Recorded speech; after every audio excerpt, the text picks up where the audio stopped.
of annual return, let us say it was 31st December 2018. So 3 years would end on 31st December 2021. So that is the last date for passing of the final order. And for issuance of notice, 3 months prior to the last date of passing of order. In this case, the example which I just pointed out would be 30th of September 2021.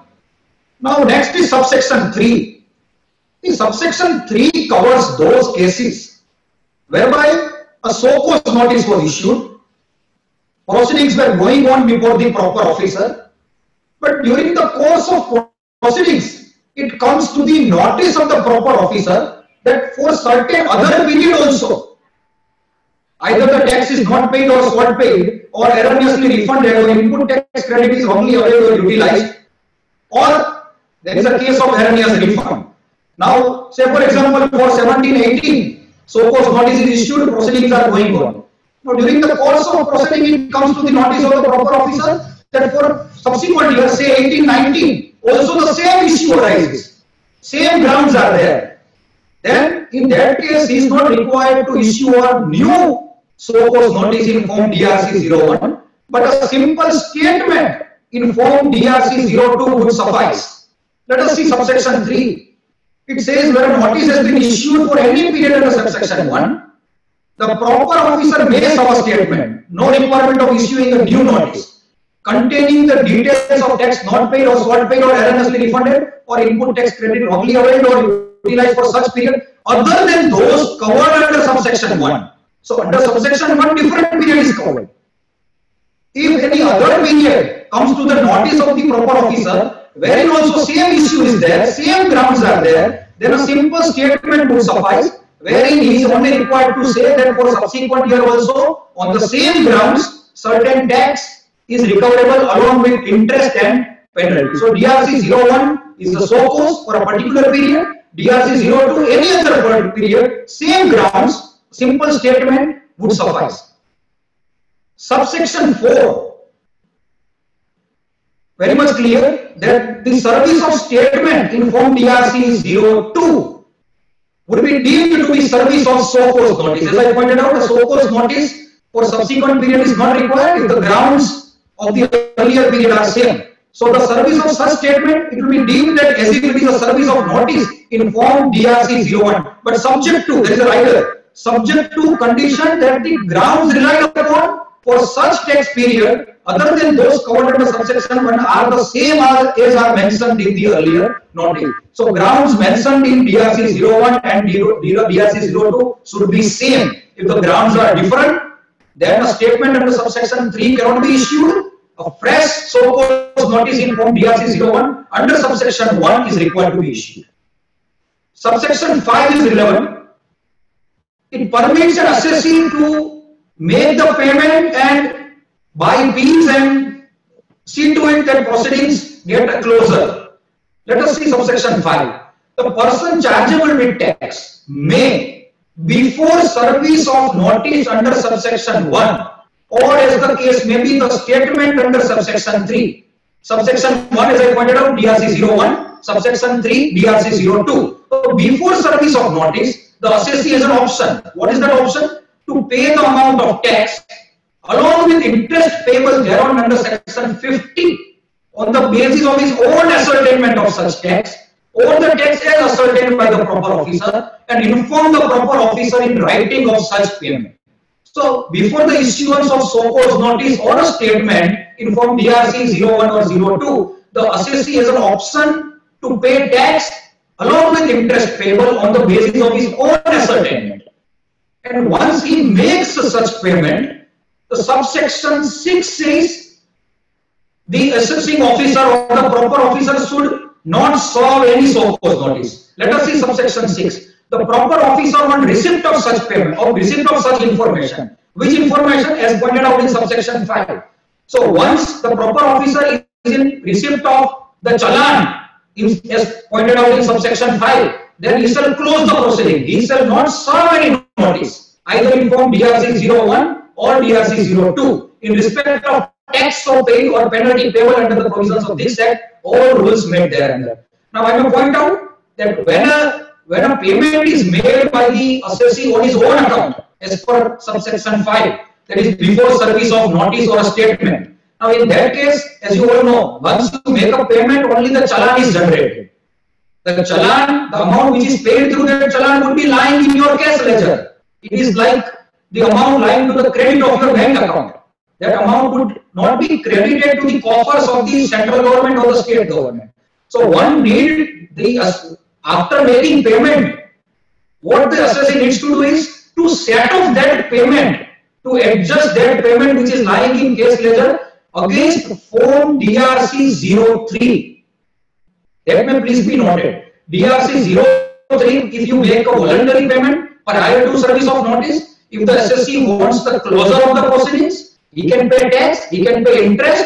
It will be lying in your that cash ledger, adjust it against form DRC 03. Once you make the payment in form DRC 03, the assessee will, the assessing authority will issue an acknowledgement in form DRC 04. So DRC 1 to 7 should be kept in mind. It will be useful in day-to-day practice. DRC 01, at the cost of repetition, I may point out, it is a SOCOS notice. DRC 02 is a statement, same as SOCOS notice, having the similar grounds. DRC 03 is the voluntary payment by the assessee to close the proceedings. DRC 04 is the acknowledgement that the payment has been received. The acknowledgement will be issued by the proper officer, and then he will also issue DRC 05.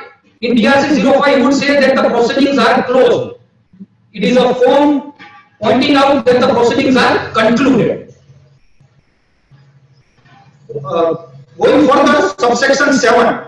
Subsection 7 says that though the assessee may have made the payment voluntarily, but if according to the officer that voluntary payment is sought by some amount, then he can proceed to issue the notice, but only for the deficient amount. Say for example, assessee, according to the assessee, the amount payable was 1 lakh.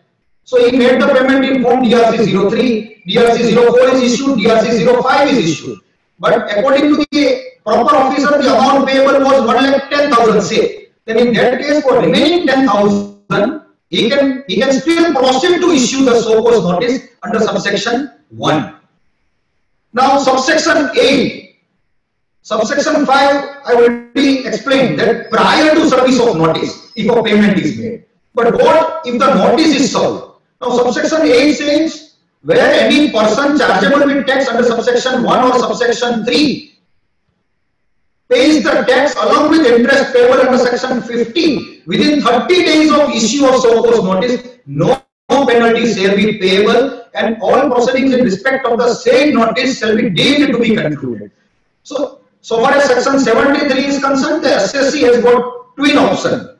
One, prior to issuance of SOCOS notice, he can make payment of tax along with interest, and the proceedings will attain finality. But if a SOCOS notice is issued under subsection 1 or a statement is issued under subsection 3, still the assessee can pay tax along with interest, but within 30 days of issuance of SOCOS notice. Now, if within 30 days of issuance of SOCOS notice, if tax and interest is paid, no penalty shall be payable, and all the proceedings in respect of such notice shall be deemed to be concluded. So one can make payment prior to issuance of SOCOS notice and even post issuance of SOCOS notice. In both cases, only tax and interest will be payable, no penalty will be payable. But in case where SOCOS notice is already issued, one needs to keep in mind that for voluntary payment, one gets only 30 days. If within 30 days the payment is not made, then the benefit of waiver of penalty shall not be granted. Now, what if the assessee is not ready to make any payment prior to issuance of SOCOS notice or even after issuance of SOCOS notice? Now, in that case, one would argue about the matter. One would have to file a reply to that SOCOS notice. Now, under the GST rules, there is a form for filing reply also, which is form DRC 06. One needs to file reply to that SOCOS notice in form DRC 06.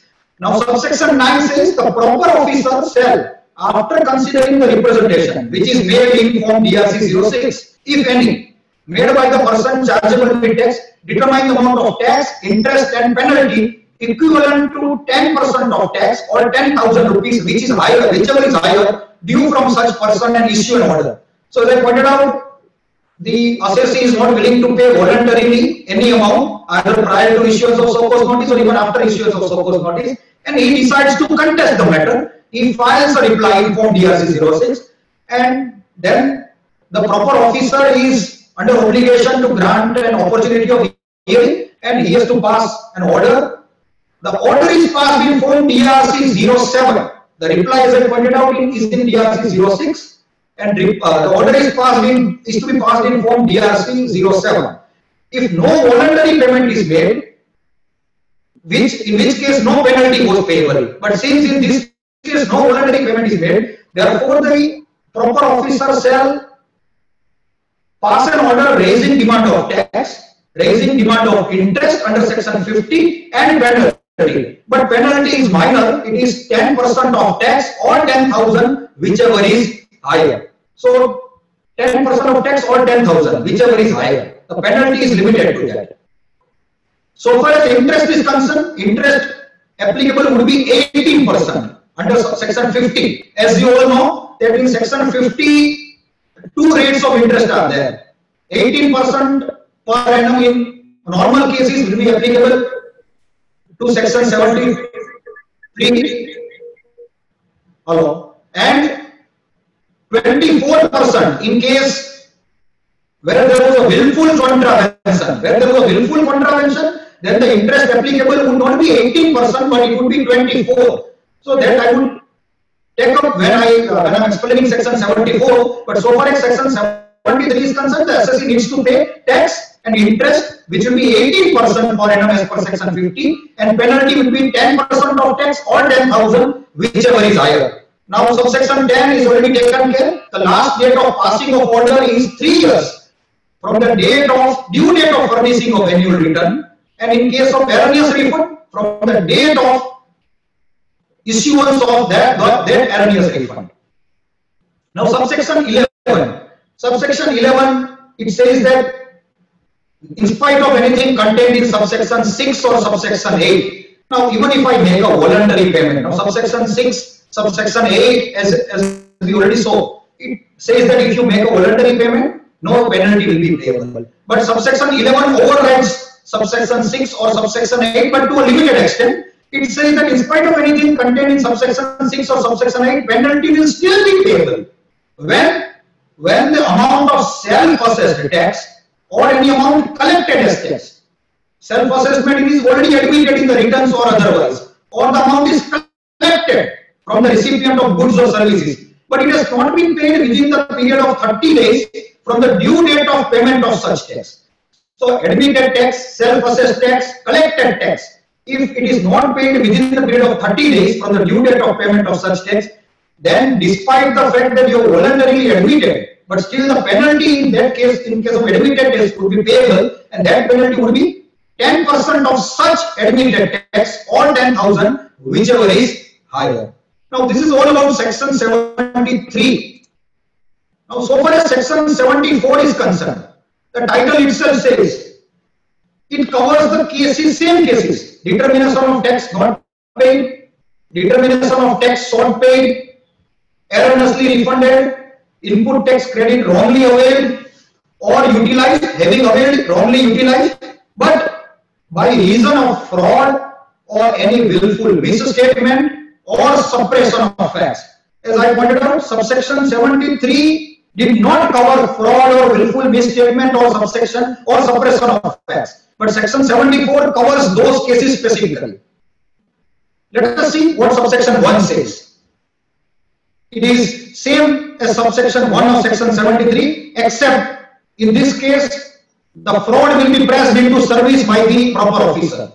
When it appears to the proper officer, subsection 1, that tax has not been paid or short paid or erroneously refunded, or where input tax credit has been wrongly availed or utilized by reason of fraud or any willful misstatement, or suppression of facts to evade tax, he shall serve notice on the person chargeable with tax which has not been so paid or which has been so short paid or to whom the refund has been erroneously made or who has wrongly availed or wrongly utilized ITC, requiring him to show cause as to why he should not pay the amount specified in the notice along with interest payable thereon under section 50 and a penalty equivalent to the tax specified in the notice.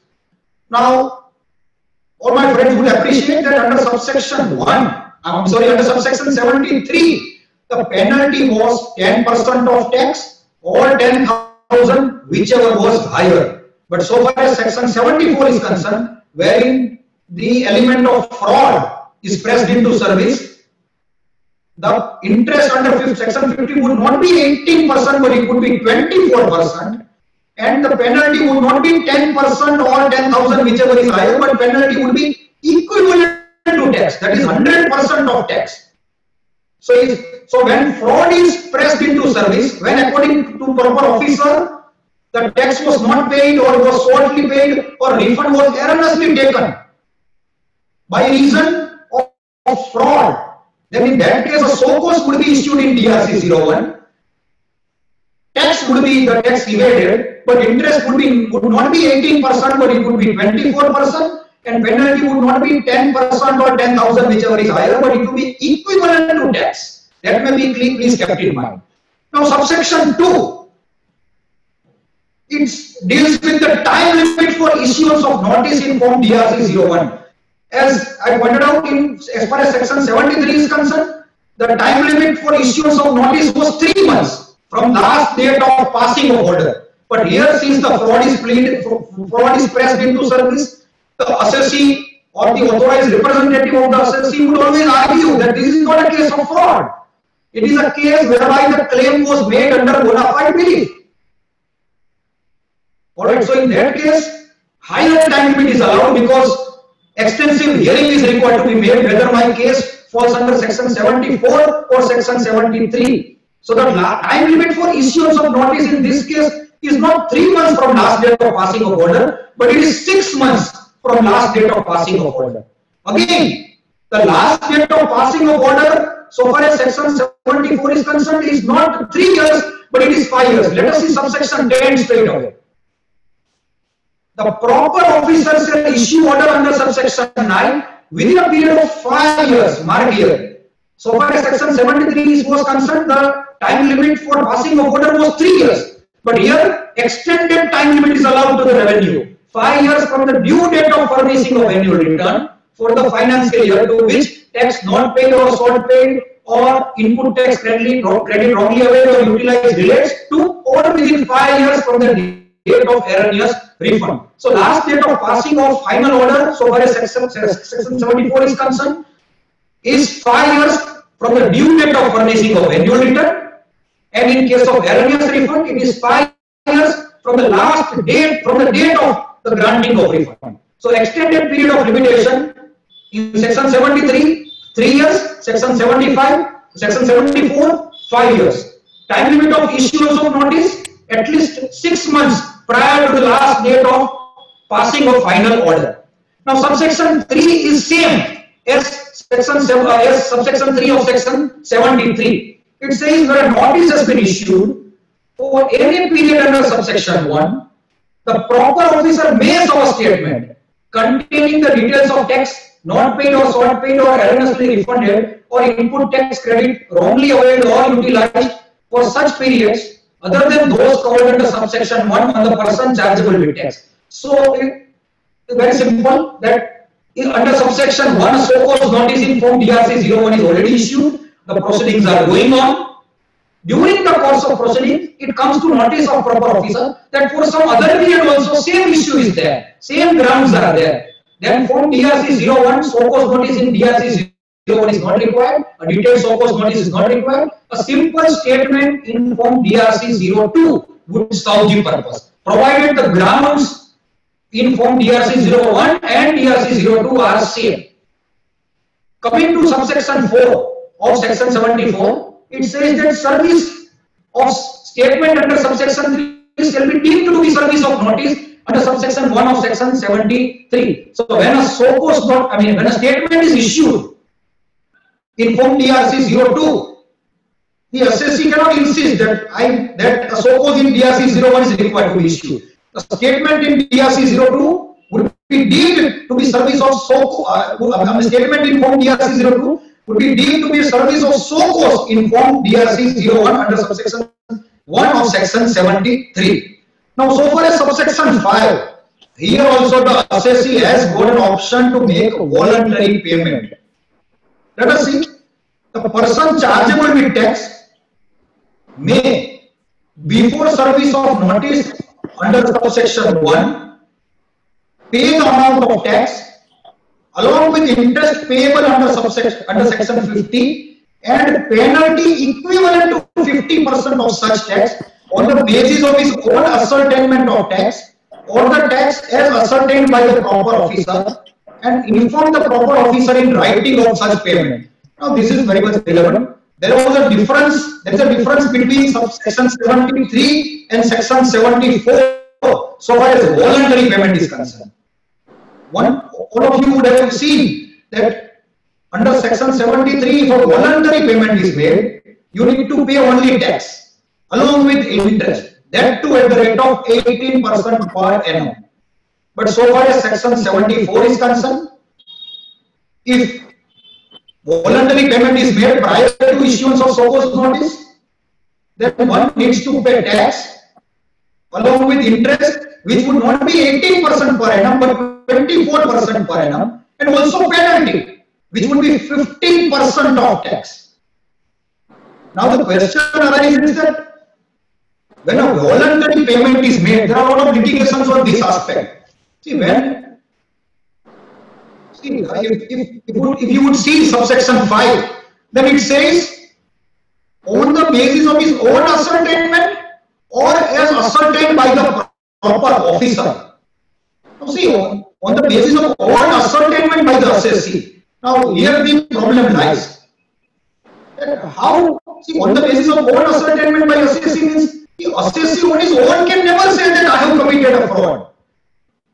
If a payment is made by assessee on his own account, then he would always make the payment as if he is making the payment under section 73, which would be tax and interest at the rate of 18% per annum and no penalty. But if there is a search by the department, if there is an investigation by the department, during investigation some evasion is detected, the SOCOS notice is yet to be issued. In that case, if prior to issuance of SOCOS notice, if the assessee is willing to make the payment, then the revenue always insists that if you want to close the proceedings, then pay tax, pay 24% interest and pay 15% penalty. So according to me, the amount would be costly by 21%. Instead of making payment of 18% interest, one would have to pay 24% interest, so 6% higher interest. And in case of section 73, no penalty, but section 74, 15% penalty. So one would end up paying 21% higher than what you would normally pay if the proceedings were under section 73. See, no. So if the payment is made on the basis of his own ascertainment by the assessee, then according to me, it can never be 24% interest and 15% penalty. Because if the assessee makes payment on his own, say for example, there is no search, there is no inquiry by the department, but the chartered accountant during the course of statutory audit or the tax consultant is filing annual return or the chartered accountant is conducting the annual audit or there is an internal audit, and at that point of time this short payment or wrongful availment of input tax credit or erroneous refund is detected, and if the tax consultant or the chartered accountant or the concerned advocate advises the assessee that this amount is required to be reversed, then in my case it can never fall under section 74, because assessee on his own can never say that I have committed a fraud. So he would always make the payment under section 73 only. But if, as I pointed out, if there is an investigation and during investigation, during search, some evasion is detected, the search is concluded, but SOCOS notice is yet to be issued, in that case, the department insists that if you want to see that the proceedings are closed, then you need to pay tax, 24% interest and 15% penalty. Subsection 6 is very much clear that once the payment is made, see, the payment is made in form DRC 07, as I pointed out in section 73 also, that one needs to make the voluntary payment. It would go in your cash ledger, then that amount in cash ledger has to be adjusted against form DRC 03. See, form DRC 03 is something, once you make the payment, the proceedings would come to an end. Once you make payment in form DRC 03, as I pointed out, department would issue an acknowledgement in form DRC 04 and a closure note in form DRC 05. So quite normally it happens. It is my limited experience that what happens during search is that the revenue says that you make tax, pay the tax, pay interest, pay a 15% penalty. The assessee under the impression that he makes the entire payment, but he can file an appeal at a later stage. He makes the entire payment. But as you all know, for filing an appeal, you need an order. What can be challenged before the appellate authority is an order. Form DRC 03 is not an order. Form DRC 03 is voluntary payment by the assessee. Voluntary disclosure by the assessee. See, I would use the words, sometimes it is not voluntary payment, but coercive voluntary payment. It is like novel coronavirus, it is a novel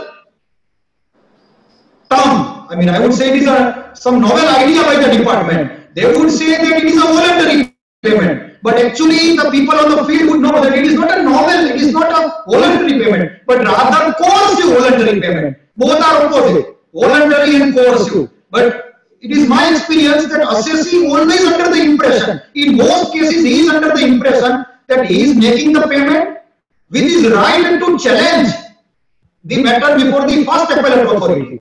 But the things on the field are different. The things on the field are, you make a payment under DRC 03, they will issue an acknowledgement in DRC 04 and a closure note in form DRC 05. No order could be passed. No order could be passed.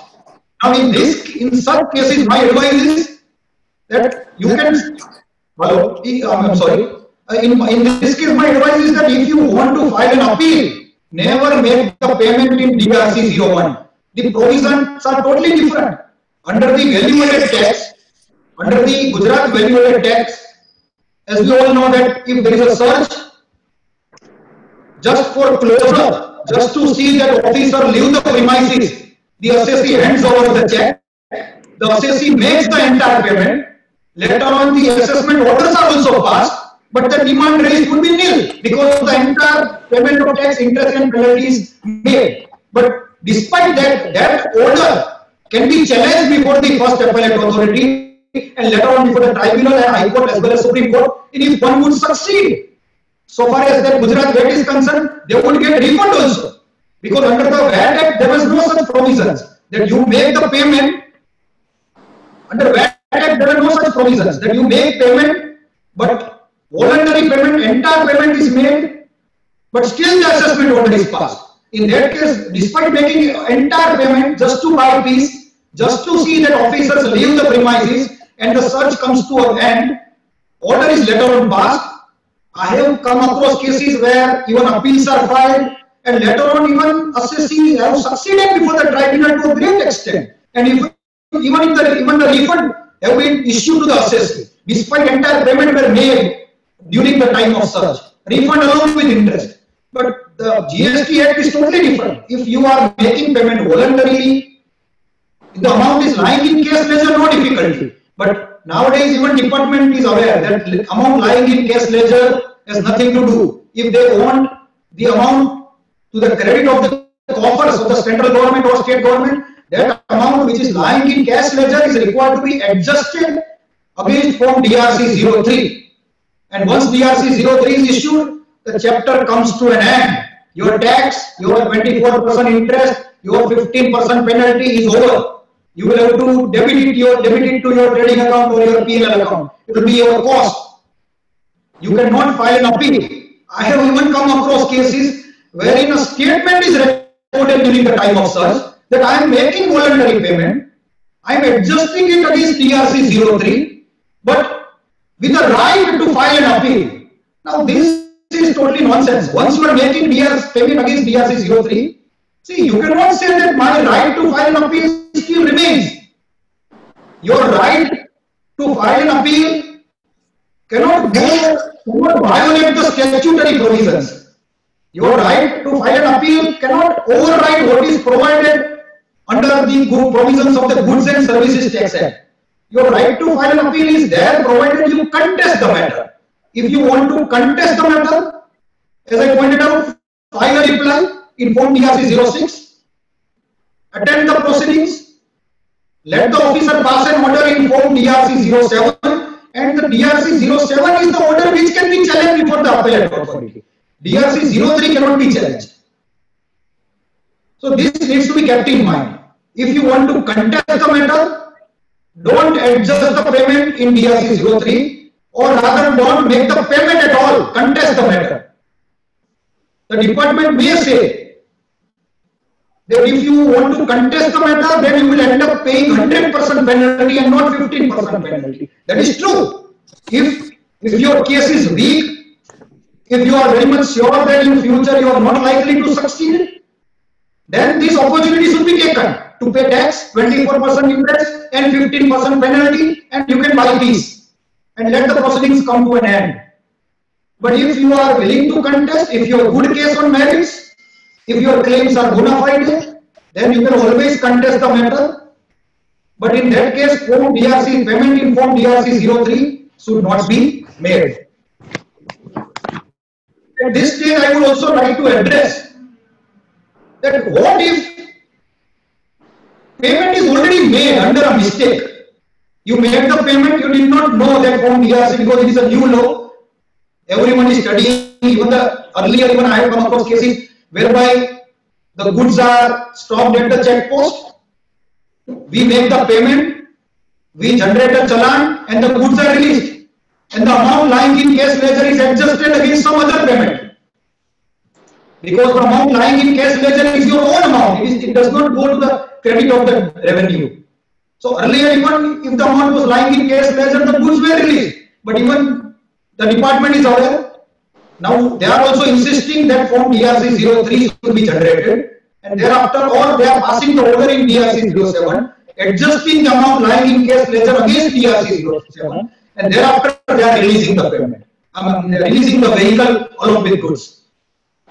So what I was trying to address is that if under a mistaken advice by the revenue, if the payment is made and it is also adjusted against Form DRC 03, then what needs to be done is immediately within 24 hours, within 48 hours, file a written statement, retract the statement, file a statement, file an affidavit if required. That look, this payment was made under a mistaken advice by the officers, by the investigating authority. I wanted to contest the matter, but under a mistaken advice.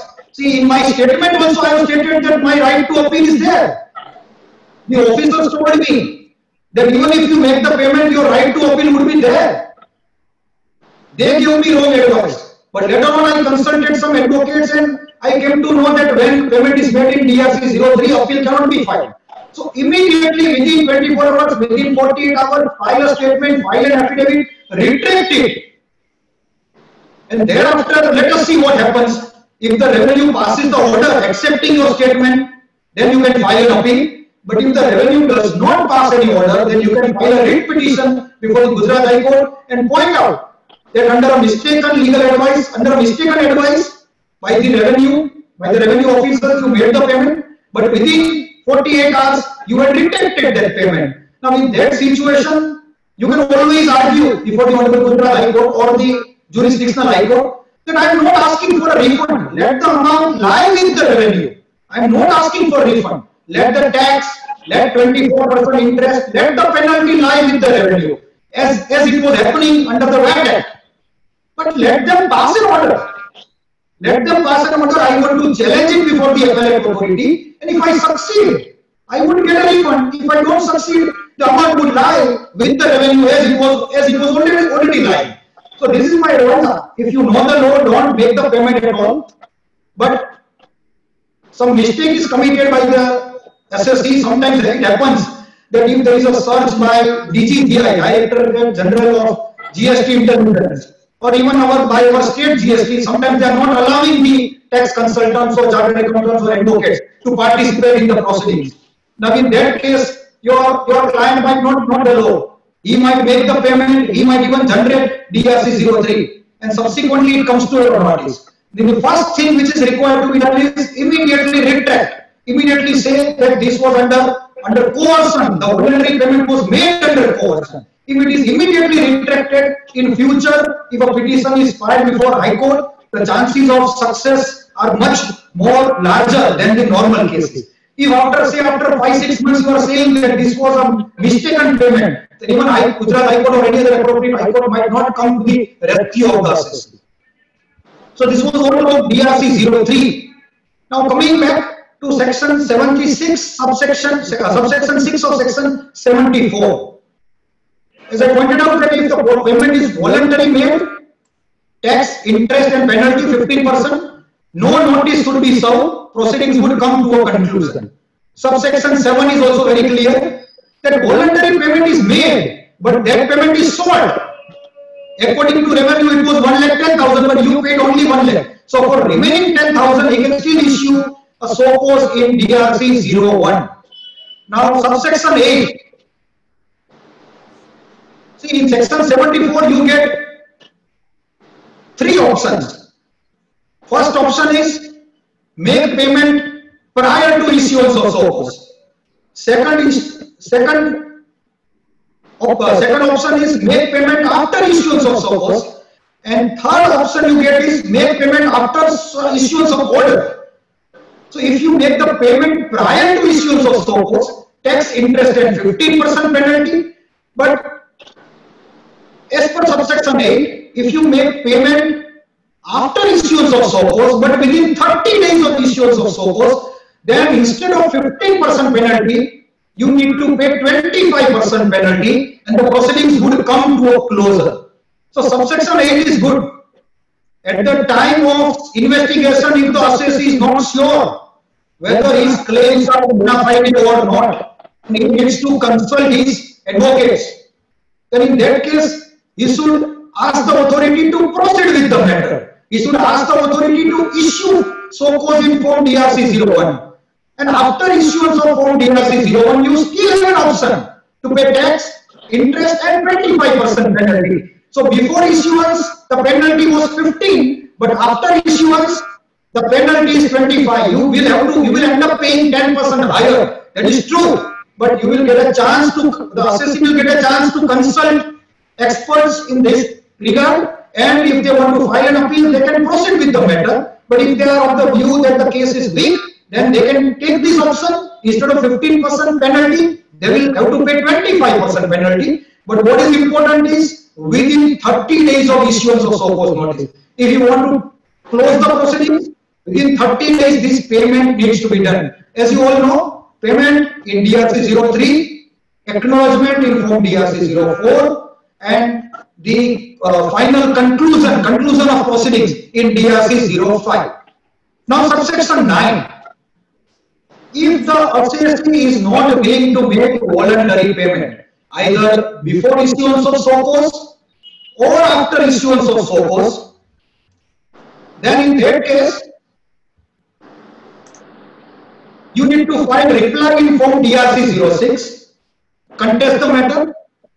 The authority will have to give the assessee a reasonable opportunity of being heard.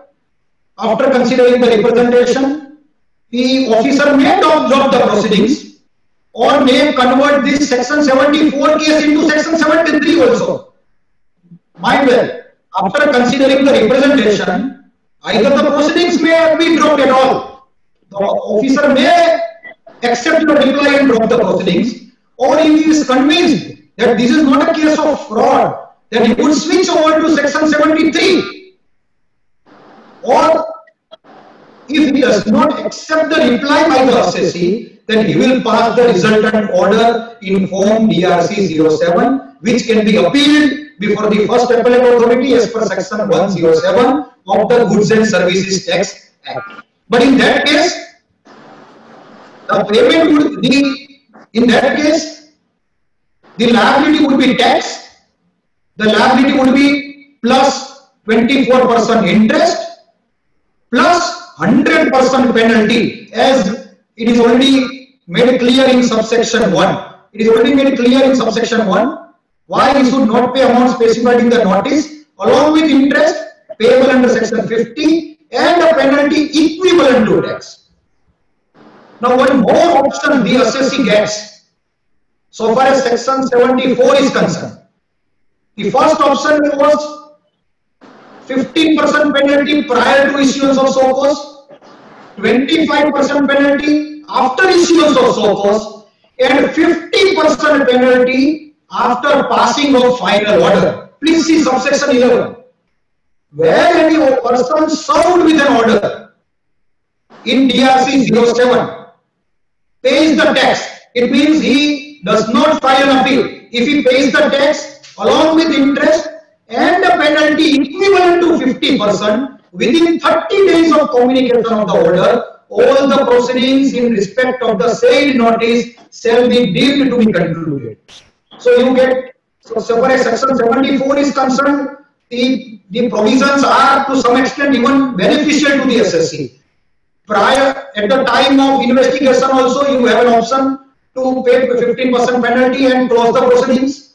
You choose to wait, you choose to wait for the SOCOS, you choose to consult the experts. Still you can see that the proceedings come to a closure but pay only 25% penalty. You are contesting the matter, the officer is passing an order, again you get 30 days from the date of passing of order, but the benefit which you will get is 15%. Earlier you were paying 15% tax, thereafter you will pay 15% penalty, thereafter you were ending up, the assessee ended up paying 25% penalty, and here the assessee will end up paying 50% penalty. So for remaining 50% penalty, he would be saved. The proceeding would come to a closure. Now explanation is not that relevant, so I would skip that part. Section 75, though it is not in the topic for which I am called upon to speak, but section 73 and section 74 would be incomplete without section 75. These are general provisions relating to determination of tax. Let us see the general provisions one by one. In subsection 1 of section 75, it says that where a service of notice or issuance of order is stayed by an order of court or appellate tribunal, the period of such stay shall be excluded in computing the period in subsection 2 and 10 of section 73 or subsection 2 and 10 of section 74 as the case may be. It is quite obvious. See, a notice is issued, a SOCOS notice is issued to an assessee. Let us take an example. A SOCOS notice is issued to an assessee. The SOCOS notice is issued under provisions of section 74. The revenue presses the issue of fraud into service. But according to assessee, there is no fraud. So you have got two options: file a reply and contest the matter before the concerned proper officer. But you have got one more option: to file a writ petition under Article 226 of the Constitution of India before the Honorable Gujarat High Court. Because see, SOCOS notice cannot be challenged by way of an appeal. Notice can never be challenged in appeal. What you can challenge is an order or a decision. Notice cannot be appealed against. So the only option to challenge the notice is a writ petition before the Gujarat High Court or concerned jurisdictional High Court. So if you file a writ petition before Honorable High Court, you make out a case that the section 74 cannot be invoked. Court is satisfied. Court stays that notice. Fine. The hearing will go on before the Honorable High Court. The other side will say that section 74 is rightly invoked. Now, ultimately, when a judgment is delivered by the Honorable High Court, the High Court may say that section 74 was rightly invoked. If the High Court comes to a conclusion that section 74 was not rightly invoked, then the revenue has option under subsection 2, which I will take up later on. But if the Honorable High Court takes a view that section 74 was rightly invoked, say after 5 years, 5 years પછી वो view રહી છે, that section 74 was rightly invoked. Now in that case, what would happen? The time limit for passing of final order has already been over.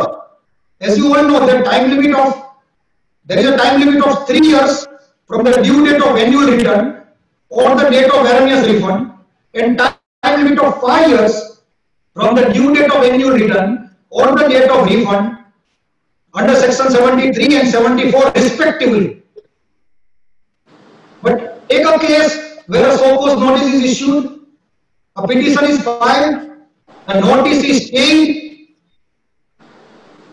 but after 4 or 5 years the High Court takes a view that section 74 was rightly invoked, but by that time the time limit for passing of order is already over.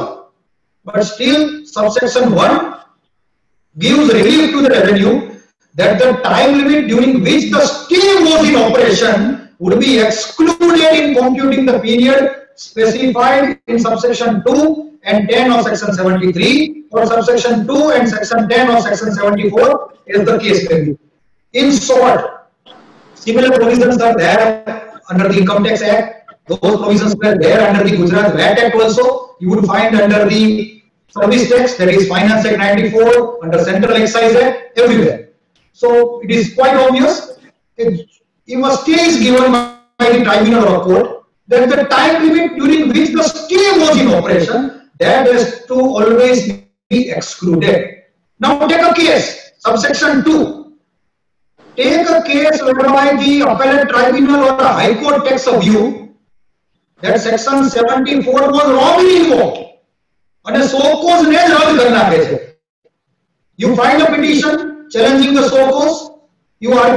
One argues section 74 was wrongly invoked. After some period of time, Honorable High Court gives a ruling in favor of the assessee, and the so cause notice is set aside after hearing both the sides. Now in that case, what happens? Section 74 might not be applicable, but section 73 might still be there. Now in that case, what would happen? Because notice was under 74, that notice has been set aside by the competent court. 73 time limit may be over. See, this would create a difficult position so far as revenue is concerned. 75 1 and 2 comes to the rescue of the revenue. We have nothing to do as such. But take a case whereby the so cause under section 74 is set aside by the High Court, but case under section 73 is still there. The tax is recoverable, interest is recoverable, but there is no fraud. But if the notice under 74 is set aside, time limit of 73 is already over, what would happen? Subsection 2 deals with such a situation. Let us see. Where any appellate authority or tribunal or court concludes that the notice issued under subsection 1 of section 74 is not sustainable for the reason that the charges of fraud or any willful misstatement or suppression of facts to evade tax has not been established against the person to whom the notice was issued. Now this is relevant. The proper officer shall determine the tax payable by such person, deeming as if the notice were issued under subsection 1 of section 73. એટલે જેવું કોઈ પણ competent court section 74 ની notice set aside કરે તો પછી revenue ક્યાંથી proceed કરી શકશે? As if the notice was issued under section 73.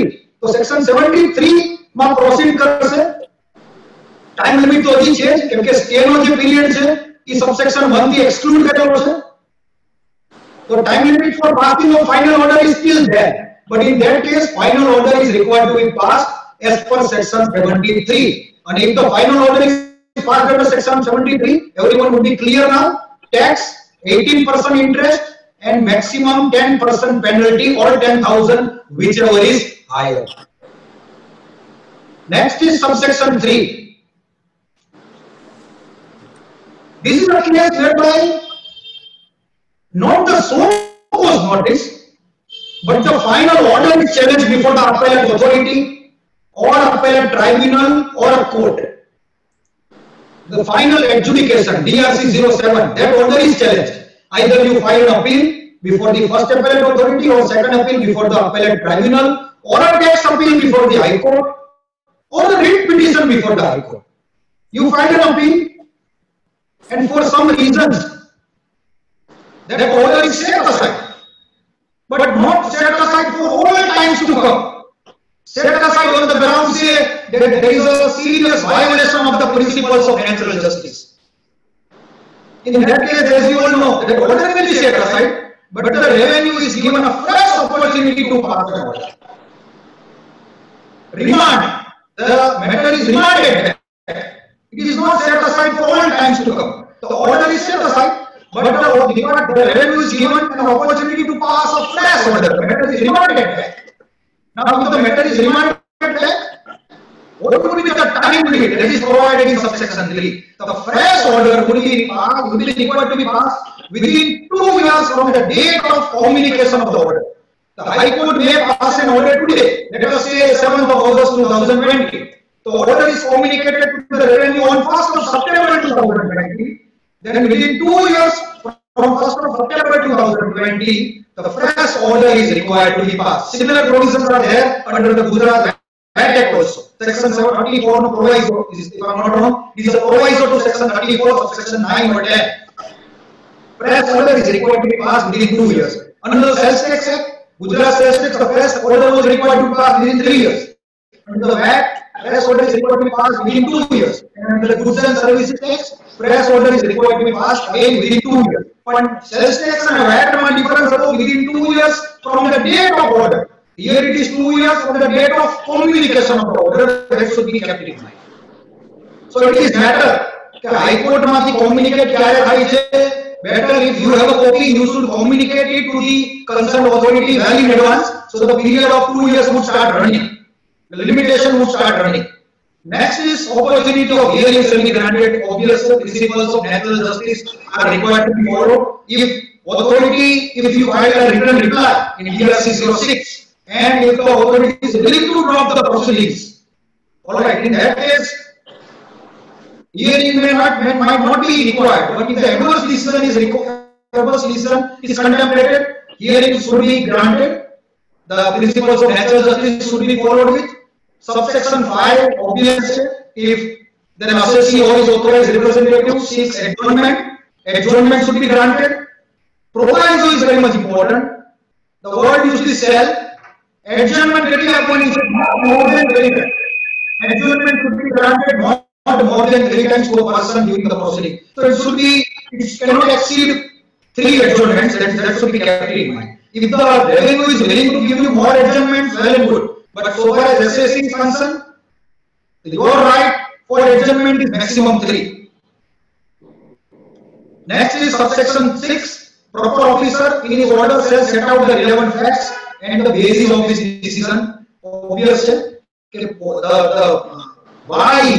why section 74 is involved, why section 73 is involved, why tax liability, why tax is determined, why interest is determined, why penalty is determined, why my submissions are rejected, he should pass a reasoned order. Subsection 6 says authority is under obligation to pass a reasoned order. Even if subsection 6 is not there, it is very much clear. Even if subsection 4 is not there, it is very much clear. Opportunity is required, reasoned order is required, and time and again there are judgments where opportunity is not granted, reasoned order are not there. Only on that ground the orders are set aside. But normally the proceedings are remanded. They are not set aside for all times to come.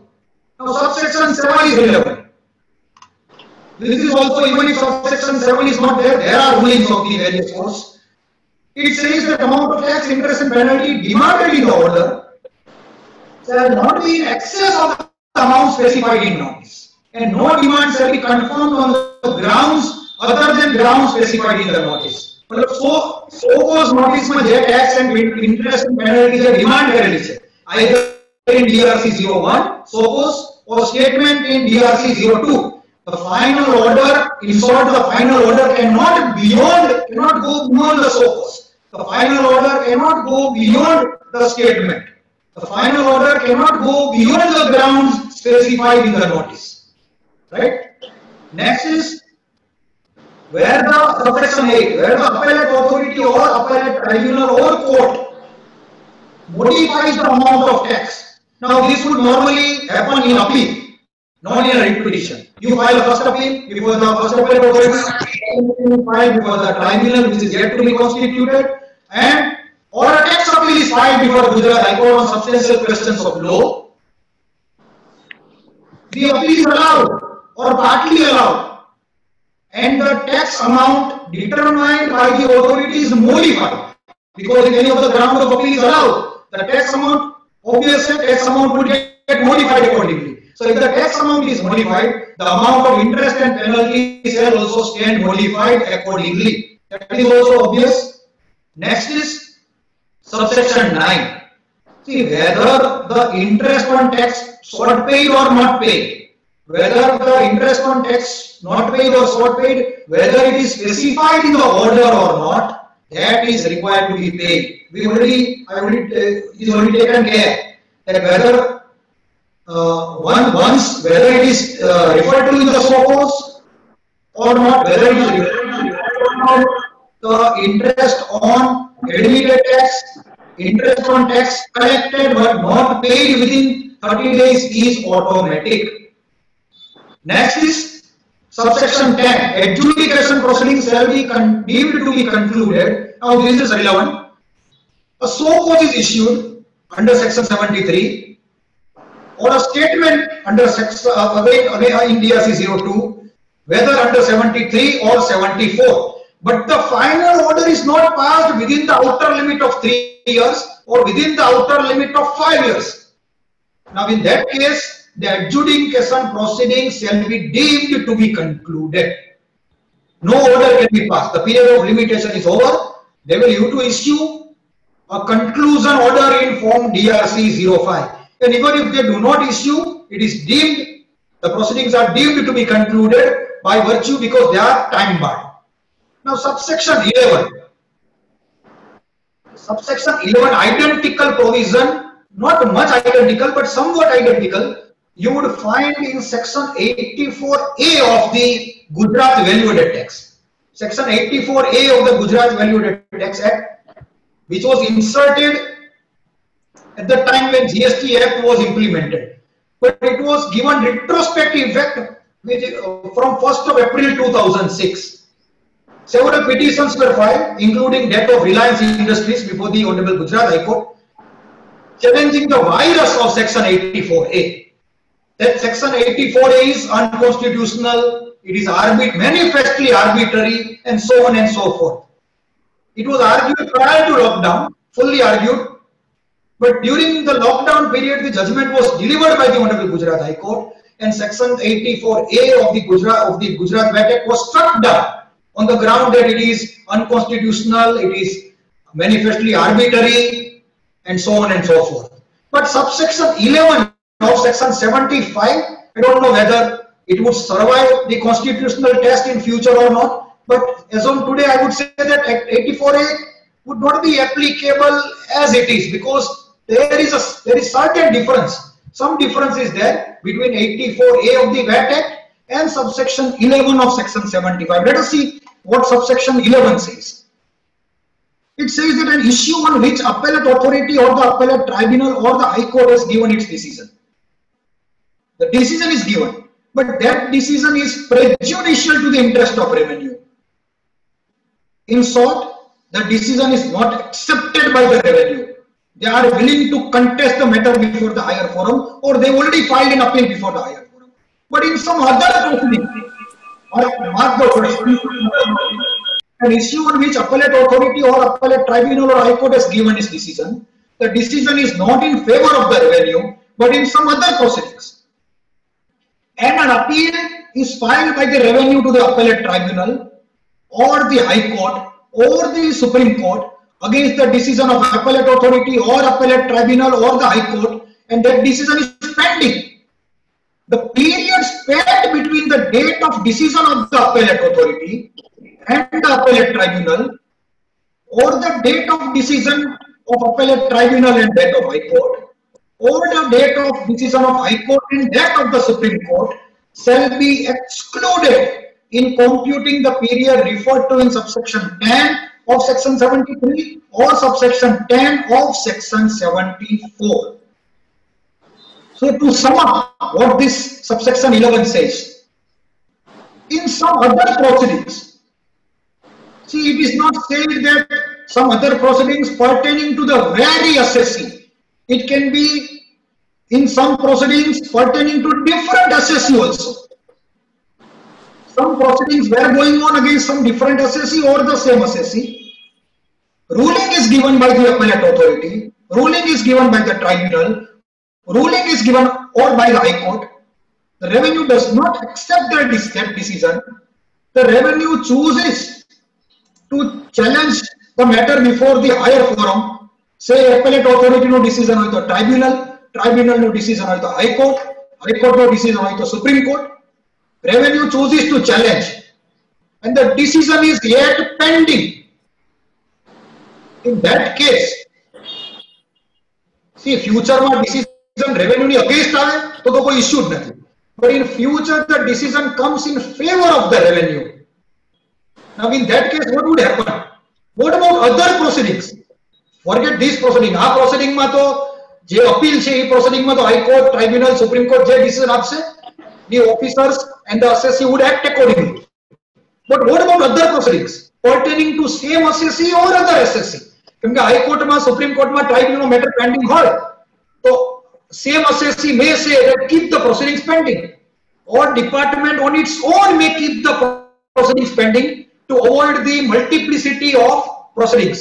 Unnecessary litigation avoid કરવા માટે department પણ pending રાખી શકે, or at the request of assessee proceedings pending રાખે. Now in that case what would happen? Say after 5-10 years the Supreme Court gives a ruling in favor of the revenue. Now what about the proceedings of the same assessee or other assessee? Whether they would be barred by limitation? The answer is no. The time limit, the time spent between the decision of appellate authority and tribunal, or the time limit spent between tribunal and High Court, the time limit spent between High Court and Supreme Court, that time limit will have to be excluded. It is my opinion that it can be pertaining to the same assessee, it can be pertaining to different assessee also, but what is relevant are the last words, where proceedings are already initiated by way of issue of a so-cause notice under the said sections. એટલે proceedings જો initiate ન થયા હોય અને માની લો 10-15 વર્ષ પછી High Court કે Supreme Court કોઈ same assessee કે બીજા assessee ના ફેવરમાં ruling આપે તો પછી એનો benefit લઈ અને fresh proceedings initiate ન થઈ શકે. This is the major difference between section 84A of the VAT Act and subsection 11 of section 75. Proceedings जो initiate થઈ ગયા હશે, whether in the case of same assessee or different assessee, only then the litigation time is required to be excluded. If the proceedings were not at all initiated, તો પાછળથી High Court કે Tribunal કે Supreme Court નો decision આવે અને so-called issue થઈ શકે? No. The answer is no. That can never happen. So last words are important. Now subsection 12, it says in spite of anything contained in section 73 or 74, where any amount of self-assessed tax in accordance with the return furnished under section 739, which is admitted tax, remains unpaid either wholly or partly, or any amount of interest payable on such tax remains unpaid, the same shall be recovered under the provisions of section 79. Obviously, self-assessed tax remains unpaid, interest remains unpaid, it can be recovered under the provisions of section 79. 79 is not my topic, but very briefly, section 79 માં recovery કેવી રીતે થઈ શકે? Your bank account can be attached, third party recovery RTC notices can be issued. If your money is held by someone else, then that person also can be compelled to make the payment to the coffers of the state. Your property can be attached, it can be auctioned, your stock can be attached, it can be auctioned, or the revenue may even write a letter to the collector or a district magistrate, and the district magistrate and collector is bound to initiate recovery, and they have to recover the amount as if it were the areas of land revenue. Very obvious identical provisions are there under section 226 of the Income Tax Act, under section 44 of the Gujarat VAT Act, and subsection 12 identically worded. Last is subsection 13 of section 75. Where any penalty is imposed under section 73 or 74, this is important. No penalty for same act or omission shall be imposed under any other provisions of this act.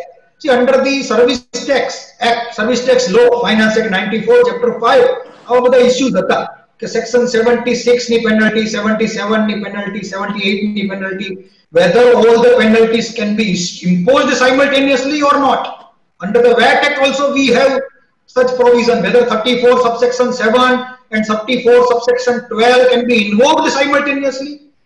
Yeah. One may take a view that 34 subsection 7 operates in different situations, subsection 12 operates in different situations. My view is 34.7 and 34.12 both can be imposed simultaneously, provided the grounds are there for 34.7 as well as 34.12 both. But here subsection 13 is very clear. Under subsection 73, penalty is 10% of tax or 10,000, whichever is higher. Under section 74, the penalty is equivalent to tax if an order is passed. But prior to SOCOS, it is 15% penalty. After SOCOS, 25% penalty. After order, 50% penalty. If that penalty is imposed and that penalty is paid, then under other sections of the Goods and Services Tax Act, no other penalty can be imposed for the same act or omission. So there cannot be twin penalties, it is made clear. So this is all about section 74, section 75 and section, section 73, 74 and section 75 of the Goods and Services Tax Act. The most important aspect to be kept in mind is our Form DRC 01. As I pointed out, our novel idea is invented by the revenue. During the course of investigation, the payment is normally not voluntary, but it is under coercive. The coercive steps are there. The assessee, now they have the powers to summons, to issue summons to the authorized representative. They can issue summons to proprietor. They can issue summons to partner. They can issue summons to directors.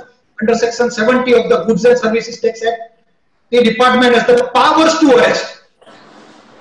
So even in genuine cases, normally the assessees are threatened that they will be issued with summons, they might be arrested, etc., so on and so forth. So there are the revenue, it is unfortunate, but the revenue is taking the shelter of these provisions. Rather, I would say they are misusing these provisions, and in the garb of these provisions, coercive payment, the assessees are compelled to make the payment.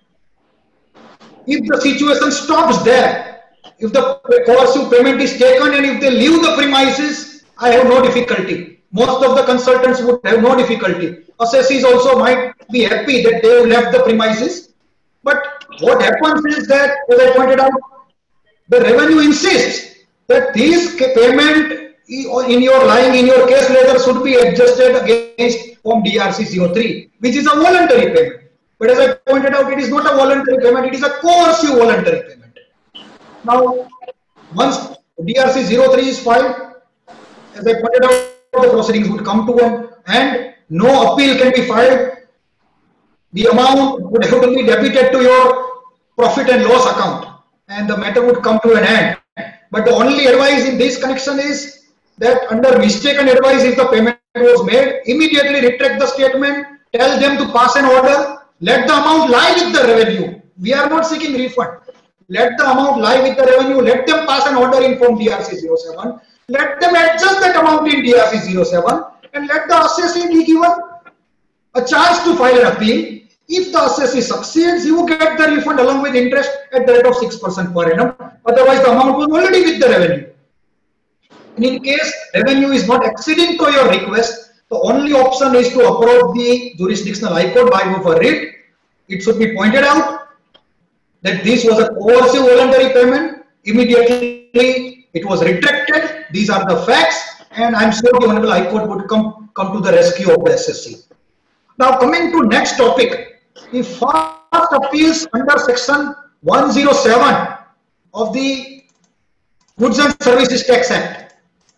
I will be only considering the time period, considering the paucity of time, and even the tribunal is not yet constituted, so there is no need to go or to have a look at the provisions concerning second appeal. But I would be briefly touching upon the section 107, which provides for appeals to appellate authority. The provisions are under section 107 subsection 1. It starts with section 107. See, it is very much clear. If any person is aggrieved by any decision or order, the order is in a prescribed format. Under VAT, you know, order is in form 0304, the assessment order. Demand notice is in form 305. Under GST, it is DRC 07. That one knows that it can be appealed against. But sometimes what happens that you make an application, and by way of a simple letter, your application is rejected. That is, say for example, an application for refund was filed, and in the prescribed format, the refund application is not rejected, but by way of a simple letter, your application is rejected. So earlier there was a dispute whether by way of this simple letter, whether it can be construed to be an order, whether an appeal could lie against such a letter. But all the rulings were in favor of the assessee. Though it might be a simple letter, but ultimately it affects the rights and liabilities of a person. Therefore, it is to be treated as an order. An appeal would lie against such letter also. But here the things are very much clear. The words used are any person aggrieved by any decision or order, either under the provisions of this act, which is CGST or SGST or UTGST, then what they can do, they can file an appeal to the appellate authority as may be prescribed, but within 3 months from the date on which such decision or order is communicated to such person. So normally under the GST, the date of order and date of communication of order is same, because the orders are passed online and electronically only the orders are communicated. It is not like that the order is passed on some date in the system and it is communicated to the later date to the assessee. Normally I have come across the cases whereby the date of order and date of communication of order is the same. So within 3 months, one needs to file first appeal before the concerned appellate authority. Now subsection 2, this is also I have come across this situation for the first time. The department can file a first appeal. See, normally first appeal is filed by an assessee, and if the assessment order is erroneous, everyone knows revision proceedings are invoked. Either reassessment proceedings are invoked. If the reassessment proceedings are barred by limitation, then the department would initiate revision proceedings, be it VAT section 75, be it income tax 263, 264, and be it GST, it is section 108. But here, for the first time, I have come across the cases where even the revenue can file a first appeal. So what would happen is that randomly the commissioner will screen the files, whether it would happen or not, I don't know, but randomly the commissioner or his authorized representative would screen the file on a suo motu basis, and if he comes across any error or illegality in that order, then that commissioner will ask the authority, ask the assessing authority to file the appeal before the appellate authority. Not an appeal, the words used are application. But if such application is filed, if there is according to commissioner, there is an error or illegality in the adjudication order, which adjudication order? Passed under section 73 or 74 of the GST Act. Order is passed. The commissioner is of the opinion that some error or illegality is committed. He directs the adjudicating authority or any other authority to make an application before the appellate authority, and if such application is made, the appellate authority has to proceed as if it was an appeal. But the time limit here is not 3 months but 6 months. Within 6 months, So for an assessee, the appeal is to be filed within 3 months, but the revenue has to file appeal within 6 months, or rather application. But that application has to be treated as if it were an appeal. Appeal જ છે એવું માનીને appellate authority એ case ચલાવવાનો થશે. That is what is the next point which I said. It's made clear in subsection 3. If such application is made, it is to be dealt with as if it were an appeal. Now subsection 4 is very much relevant. It provides about delay. Assessee has to file appeal within 3 months. Revenue has to file application or appeal within 6 months. But what if such appeal or application is not filed within 3 months or 6 months? Can the delay be condoned? The answer is yes. But the appellate authority can condone the delay only for a further period of 1 month. Mark these words. Allow it to be presented within a further period of 1 month. So if the appeal is filed by the assessee after expiry of 4 months, or appeal or application is filed by the revenue after expiry of 7 months, the delay cannot be condoned at all. Whatever may be the grounds, whatever may be the reasons may be absolutely genuine. Appellate authority may also record in his order that he is convinced with the reasons stated in the delay condonation application, but his hands are tied. Subsection 4 does not allow him to condone the delay exceeding a period of 1 month. એટલે એકવારે 4 મહિના કે 7 મહિના વયા ગયા એટલે ડિપાર્ટમેન્ટને તો વાંધો નથી, પણ અસેસી માટે એકવાર 4 મહિના પૂરા થઈ ગયા એટલે એને સમાધાન યોજનાની જ રાહ જોવી પડશે. That's all. The delay cannot be condoned. Someone may say that appellate authority cannot condone the delay. I will go before the tribunal. Okay, you may go before the tribunal, but what tribunal has to do? Tribunal has to see whether the decision of appellate authority suffers from any illegality or not. If the decision of the first appellate authority suffers from any illegality, then and only the tribunal, then and only then tribunal can interfere. Now here, the appellate authority has acted in accordance with the provisions. He concurs with the argument of the assessee or the revenue that the delay was genuine, but his hands are tied, therefore he cannot condone the delay. And if he cannot condone the delay, even the tribunal cannot condone the delay, because the appellate authority has acted in accordance with the provisions of the Act. If he has committed any illegality, which in the instant case is no illegality, then the tribunal cannot interfere. Even if the tribunal cannot interfere, it is obvious that even the High Court or Supreme Court also cannot interfere. So this provision should be kept in mind. You need to file appeal as early as possible. Don't wait for 90 days, because the appeals are to be filed online. On the last dates, it might so happen that you did not file appeal within 90 days. You took the benefit of additional 30 days, and additional 30 days my last days में तुम appeal file करो बेसो लो. CSC network में कोई technical issues है. Your appeal cannot be filed. Now it would be hit by delay. પછી High Court में खाली आने माटे जाવું પડશે कि I made genuine efforts. See, I have the screenshots with me. There were certain errors so far as the network was concerned, and પછી High Court will have to rule whether any appeal timely consider करवानी के नहीं. But till that, what about recovery? The department would initiate recovery proceedings, because only and only if you file an appeal you can get the stay. That proceedings will take up in a few moments from now. But so this is to be kept in mind. As far as possible, 90 days સુધીમાં file કરી દેવી. Don't wait for that additional 10 days. And additional 30 days, I'm sorry. And additional 30 days પણ તમારો right નથી. If the appellate authority is of the view that no case is made out for condonation of delay, તો delay condone નહીં પણ કરે.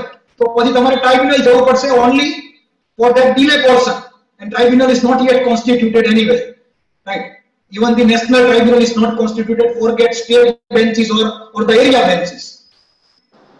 And it has come to my knowledge in one case before the Delhi High Court, the constitutional validity of the provisions are challenged, because before the GST tribunal 2 members are from revenue.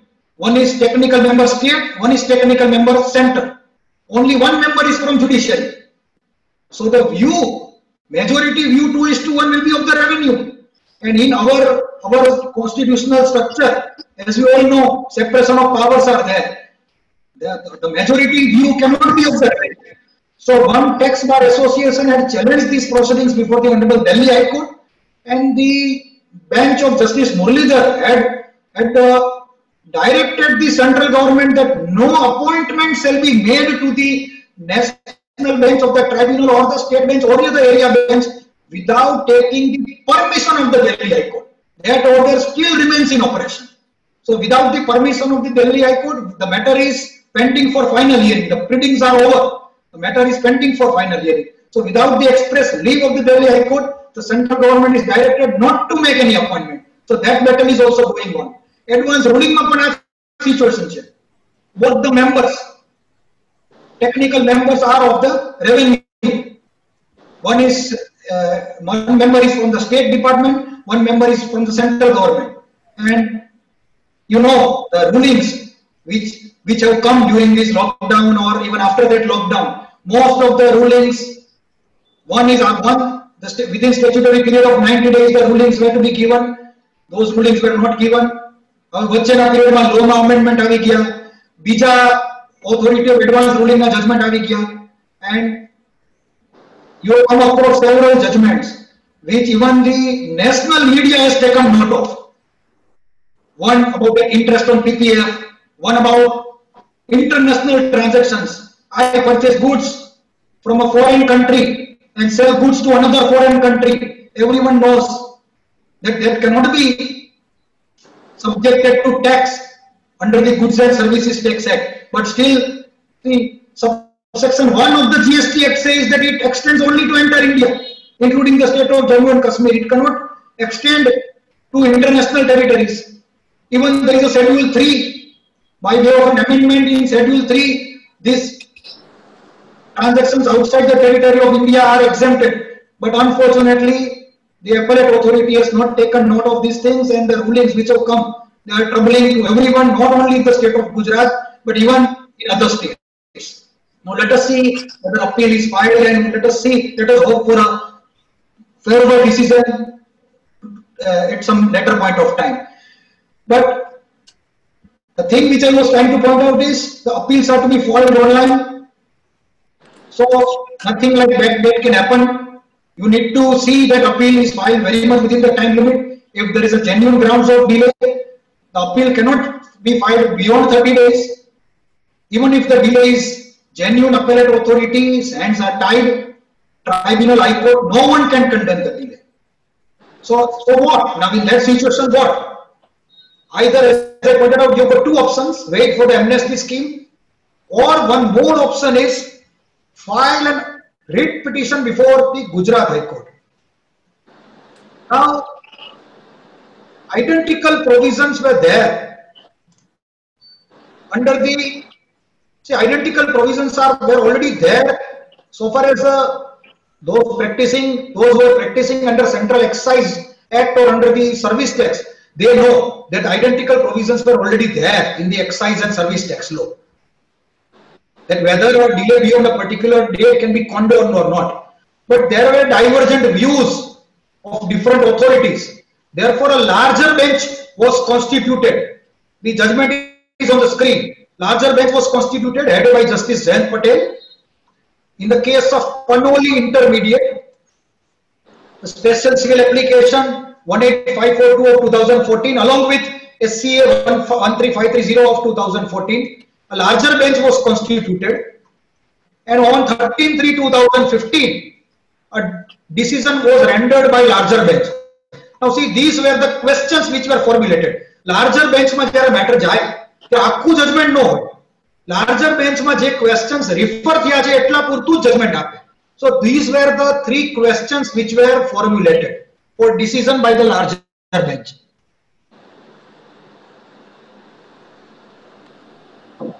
The first is whether the period of limitation provided of 60 days, which in our case is 90 days, whether the period of limitation provided of 60 days for filing an appeal under section 35 of the Central Excise Act could be extended only up to 30 days, as provided by the proviso, or delay beyond the period of 90 days could also be condoned.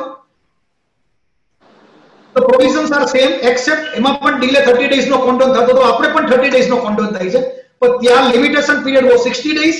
In our case, limitation period is 90 days. So the first question is whether delay beyond 30 days can be condoned. This was the first question. Second question is, if the delay cannot be condoned, then whether writ petition would lie. Kindly see the question. Whether statutory remedy or appeal is provided under section 35 of the Central Excise Act and the delay cannot be condoned beyond the period of 90 days, then whether writ petition straight away under Article 226 of the Constitution of India would lie for the purpose of condoning the delay in filing of the appeal. Time being, I am not touching upon question number 3. Let us see the answer of question number 1 and 2. These are the answer. After extensive discussions, question number 1 is answered as follows. It is answered in negative. It says that limitation provided in 35 cannot be condoned in filing the appeal beyond the period of 30 days as provided by the proviso, nor the appeal can be filed beyond the period of 90 days. So no one can condone the delay. So question number 2 is also answered in negative. Please see.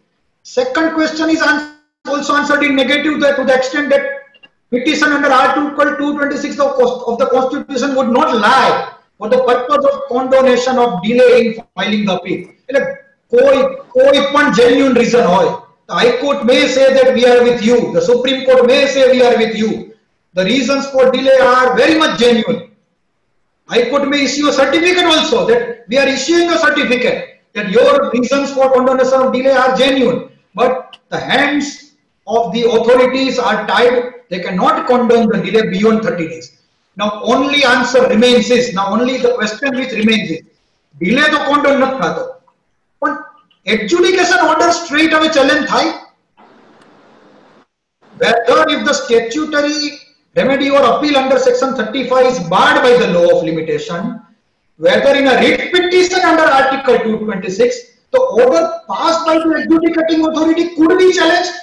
But delay कोई condemn न करी सके, writ court पण condemn न करी सके, forget tax appeal, forget statutory appeal, but writ petition માં પણ कंडेम ન થાય. But then what? Whether that adjudication order can be challenged, delay નું તો છોડો, પણ assessment order, adjudication order, DRC 07 or any other decision, whether that can be challenged straight away before the High Court in a writ petition. જો એમાં પણ answer no હોત તો amnesty scheme ની જ રાહ જોવી પડે. But fortunately, the answer is yes. On the third question, the answer is affirmative, but with riders. Petition થઈ શકે under Article 226 can be preferred, but under the following circumstances. First circumstance, order has been passed without jurisdiction or in excess of jurisdiction. Next is, order is passed by overstepping the jurisdiction or crossing the limits of jurisdiction. 73, 74 આ બધું invoke થઈ શકે. Whether 73, 74 could be invoked or not. Or last is, જો તમે make out કરી શકો, which in most cases one would be able to make out. There is a violation of the principles of natural justice. Proper procedure is not followed. The order is unreasoned. There is a failure of justice, or it has resulted into gross injustice. So delay no one can condone, even writ court cannot condone, but a writ petition against DRC 07 can lie. But in these circumstances, the order is without jurisdiction, the order is in excess of jurisdiction, there is a flagrant violation of the principles of natural justice, the order is unreasoned, therefore there is a failure of justice, or there is an injustice. In that case, the writ can lie. But it depends upon the discretion of the judge. Even if there is a violation of the principles of natural justice, that does not mean that writ petition has to be entertained. It depends upon the discretion. So we may also sum up, this is also relevant, this observation. We may also sum up by saying that power is there even in the aforesaid circumstances, but the exercise is purely discretionary, which will be governed solely by the dictates of the judicial conscience and raised by the judicial experience and practical wisdom of the judge. The natural justice no violation હોવા છતાં પણ one judge may enter the petition, the other judge in his own discretion may not entertain. But if there is no remedy, there is no alternative remedy because the delay period is over. In that case, I'm hopeful that if delay cannot be condoned, and if there is an injustice, if violation of principles of natural justice is made out, then in this situation, mostly the Honorable High Court would interfere and would straight away set aside the order and matter will be remanded back to the adjudicating authority. But see what would happen. તમે appeal times or file નથી કરતા, delay નો period પણ ચૂકી જાવ છો, તમારે writ petition file કરવી પડશે. You have to make out a case that there is delay may be genuine, but still you have to make out a case that there is order is without jurisdiction or in excess of jurisdiction or in complete violation of the principles of natural justice. And if you are able to make out the case, the order would be set aside, it would be remanded back, પાછું fresh assessment થશે. હવે તમારે ધ્યાન રાખવાનું છે that appeal is filed in time. So that is to be kept in mind. You get a fresh opportunity, second round, but unnecessary litigation, unnecessary expenditure would have to be incurred. Now coming to section 107.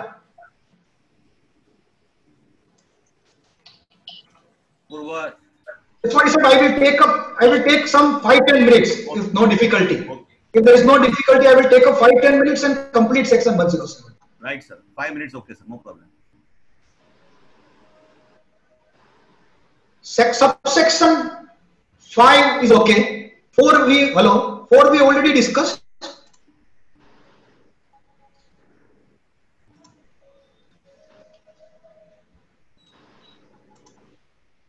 Now subsection 6, it deals with pre-deposit. This is very much, I'm happy with these provisions. This is beneficial to the assessees, very much beneficial to the assessee. Unnecessary discretion, the discretion which was never exercised wisely by the appellate authority, that discretion is now gone. What is the, as we all know, under the Income Tax Act, only and only if you need stay, then and only then you need to make part payment.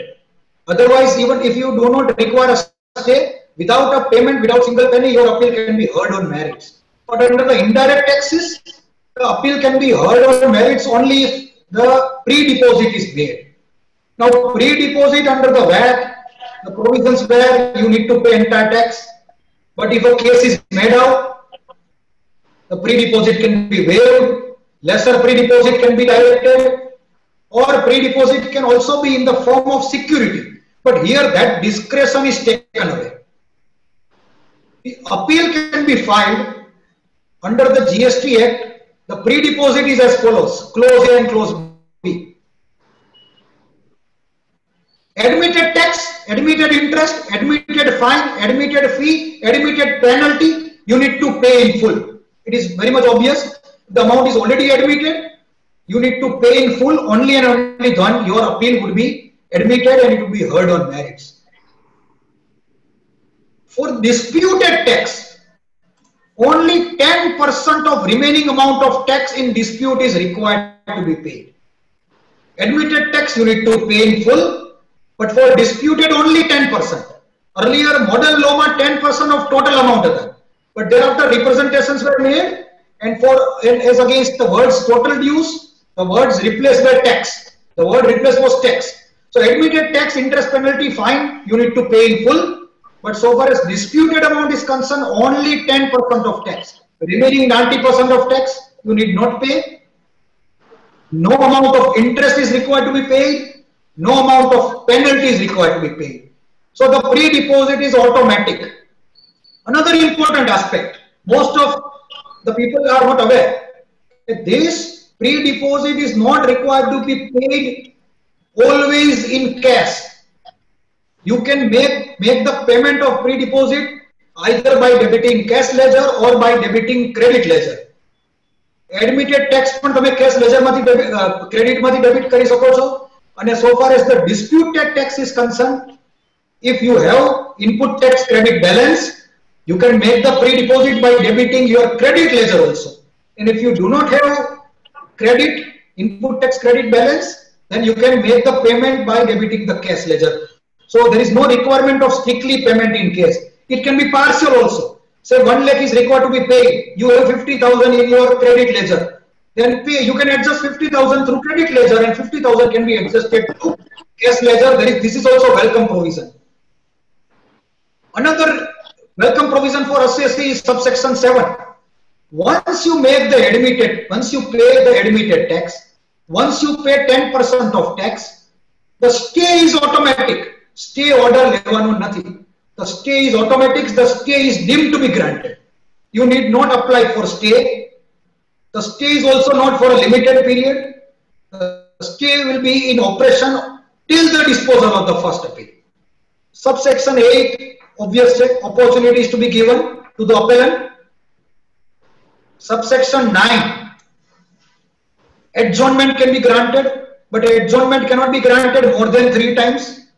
The same provisions as were there in section 73 and 74. The appellate authority may give you more than 3 if he is preoccupied somewhere. But so far as the assessee is concerned, his right is not more than 3 times. Now this is relevant. See, subsection 10. Appellate authority may at any time during the hearing of an appeal allow an appellant to add any ground of appeal not specified in the grounds of appeal if it is satisfied that omission of that grounds from the grounds of appeal was not willful or unreasonable. See, normally under the VAT, we have never come across such situations. Okay, તમે કોઈ ground omit કરી દીધું હોય while filing your first appeal. If some relevant ground is not raised, then even at the time of hearing you can raise. And sometimes even orally it is raised. Not only forget appellate authority. Even before the tribunal, in the memo of appeal, some important ground is skipped. At the later point of time, that ground is added, or at the time of hearing, that ground is argued orally. And the appellate authority and the tribunal is allowing, and even the decision is given on merits qua that oral ground. But here the situation is different. If in your appeal any ground is left out, if in your appeal any ground is left out, and if the omission of that ground was not willful, under some genuine mistake that ground was left out, and you want to add that ground, then you will have to first make an application before the appellate authority.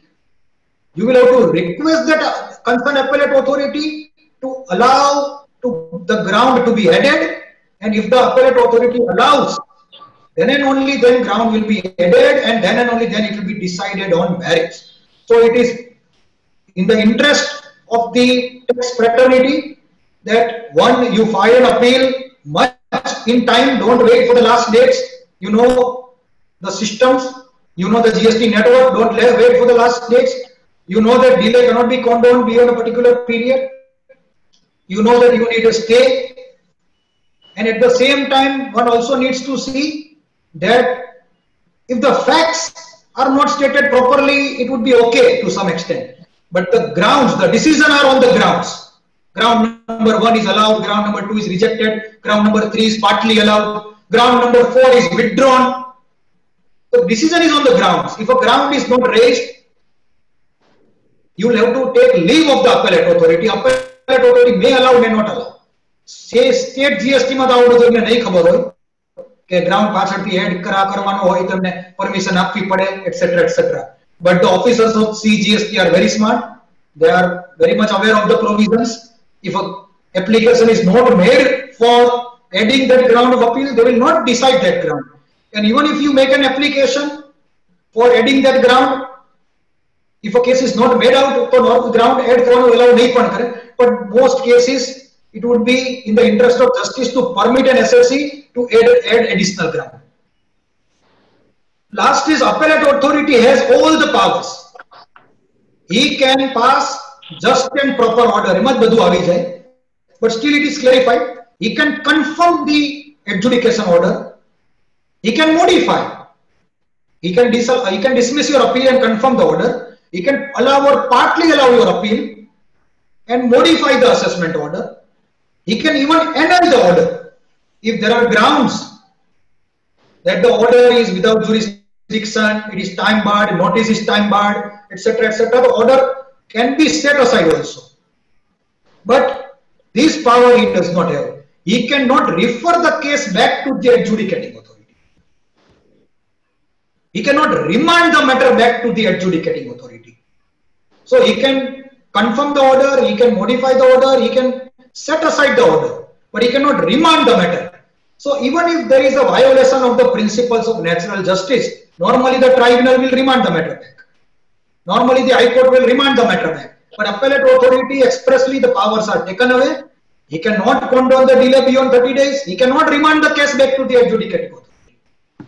એને ત્યાં જ appeal ચલાવવી પડશે. If the authority below had passed an ex parte adjudication order, then you will have to submit all the evidences before the appellate authority. Additional evidences rather. You will have to say that the order was ex parte, I did not get a proper opportunity. Admit my evidence at this stage and kindly consider my appeal. So in that case, if the additional evidence is filed, the appellate authority will call for a remand report. Those who are practicing on income tax side, they are aware that even the CIT appeal has no powers to remand the matter back. They will admit the evidences. If the case is made out, one copy of the evidence will be given to the ITO or whoever is the assessing authority. A remand report will be called upon and the appeal will be decided by the appellate authority himself.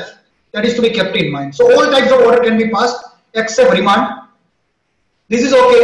કાઈ પણ appeal against માં જાતી હોય, enhancement થાતું હોય અને enhancement ના પણ powers છે. In that case, reasonable opportunity of hearing should be given. Proviso, next is also same.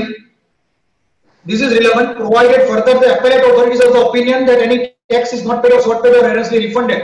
Section 73 and 74 words say, or where ITC has been wrongly availed or utilized, no order requiring the appellant to pay said tax or ITC shall be passed unless the appellant is given notice to show cause against the proposed order and order is passed within time limits specified under 73 and 74. So this is relevant. In the enhancement na pan powers છે. You filed an appeal. Your appeal is on X ground.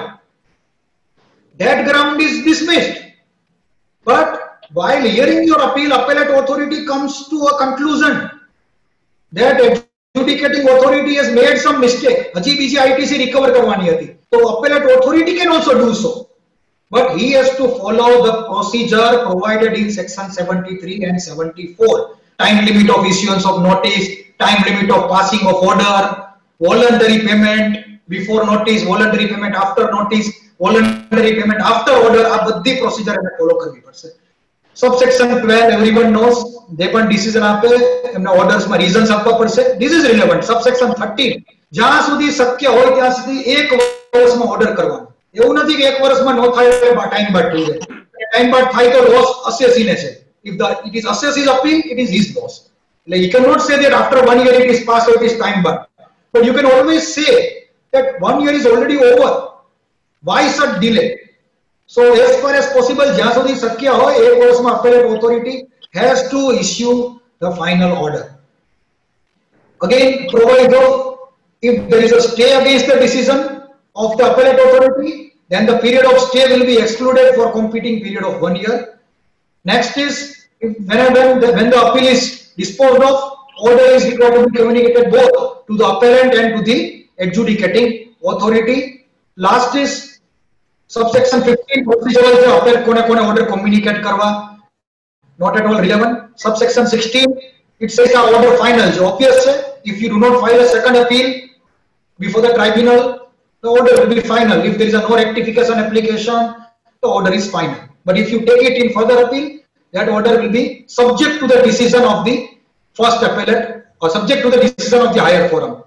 Now, last 1 or 2 topics is regarding the appeal is to be filed online. The form is GST APL 01. But there are technical issues with the site.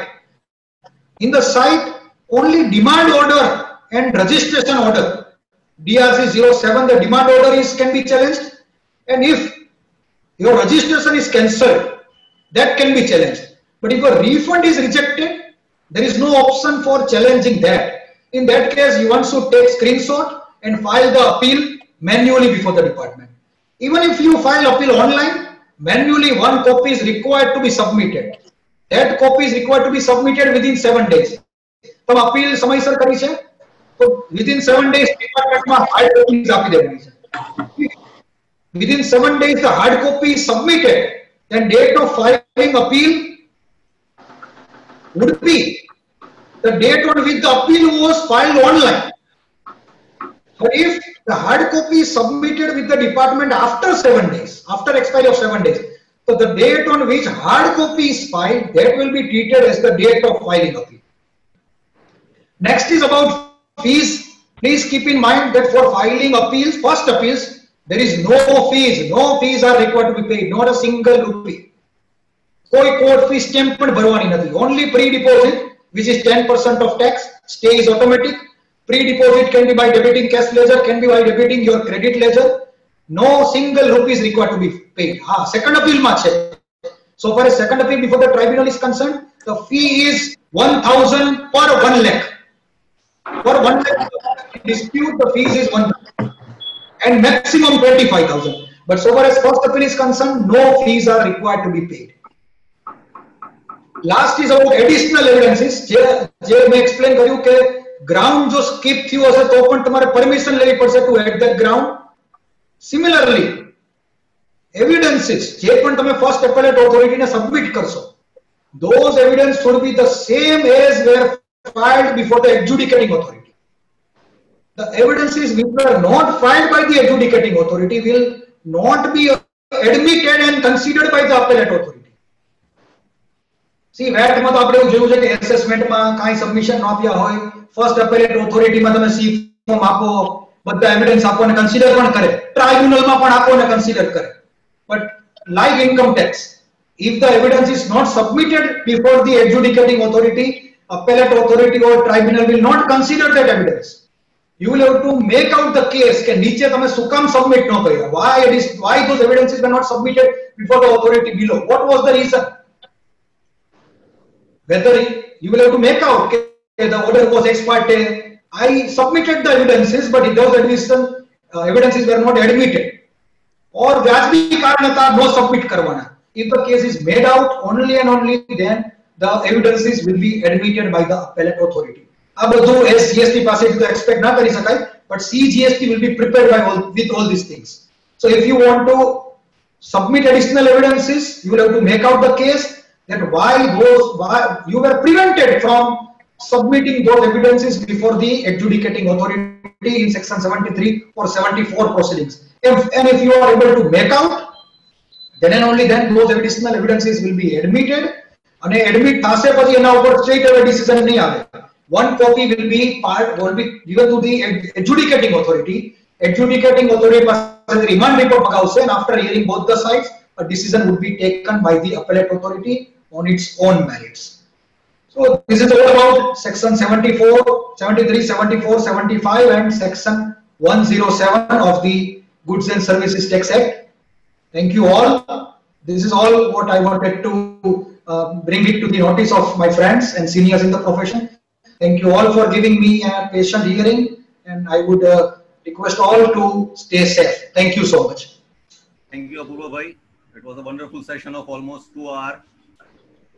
Friends, we have received so many questions, but we have just synchronized all the questions, and we will take only 2-3 questions. Apurva bhai, can you permit us to take the questions for the participants, sir? Apurva bhai, એક સવાલ એવો આવ્યો છે કે જે summons issue થાય છે એના રેફરન્સમાં I was disconnected. Can you please proceed again? Apurva bhai, am I audible? Yes, sir. Yes, please tell me. Section 70 માં સમન્સ આપવામાં આવે છે વેપારીને, ટેક્સ પેયરને, અને then the officer is directed or forced the taxpayer to make the payment immediately. એટલે પેલો tax interest અને penalty 15% ભરી દેશે અને DRC 3 પણ તાત્કાલિક ફાઇલ કરી દેશે. Correct.